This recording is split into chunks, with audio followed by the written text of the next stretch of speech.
Okay, let's start by routing some pipe in Plant 3D. We do this by pressing the Route Pipe button in the Part Insertion tab on our ribbon. We could first select a line number from the line number drop-down. However, in this case, we're going to pick the unassigned value for our route. Having selected unassigned, we now hit the Route Pipe button so we can place pipe on our page. This is done by simply clicking the points on the path we would like the pipe to follow. When we are done routing, press Enter to end the command. When we're ready to assign a line number to these components, we select them and bring up the Properties palette. The Properties palette will have Plant 3D properties, including the line number values.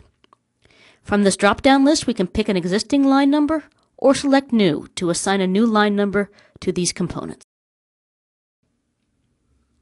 This brings up the Assign Tag dialog, where you can enter a new line number to assign to the components. This line number is also registered in the project, so it is available on the drop-down list in our ribbon. Selecting this line number from the drop-down will set it as our current line number value.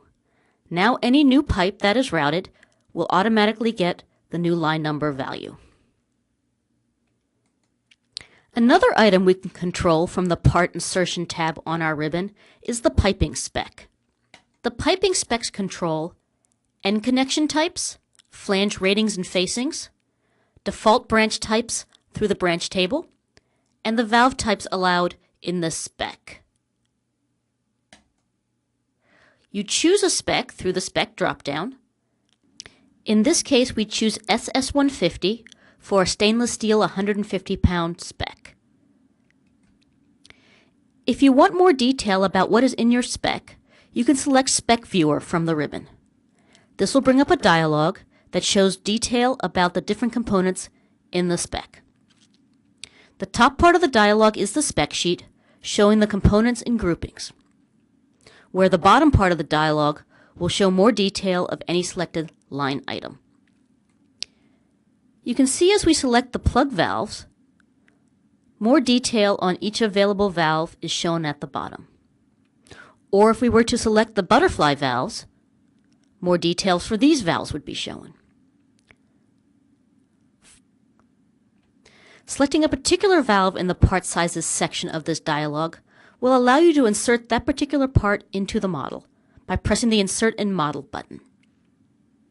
Here we insert a 4-inch butterfly valve into our existing run of pipe.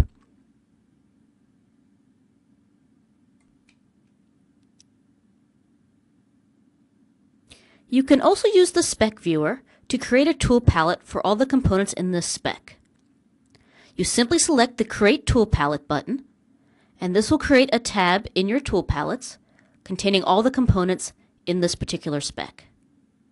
Notice as we hit the Create Tool Palette button, we now have a tab called SS150 with all our components. Tool palettes give us a simple and familiar way to add components into our model. We will show this by inserting a flange set, a reducer, and then a T. First, we select our weld neck flanges from the tool palette. Clicking on the flange, we then snap to the end of pipe to place the flange set. Next, we select the reducer from the tool palette. Again, clicking on the reducer, snapping to the end of pipe, we then place the reducer.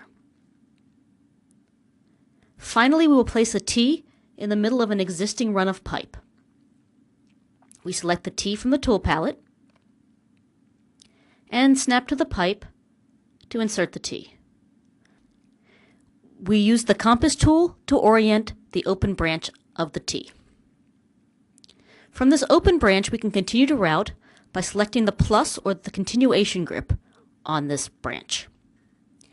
Of course, the inserted fittings will match the size, spec, and line number of the connected pipe.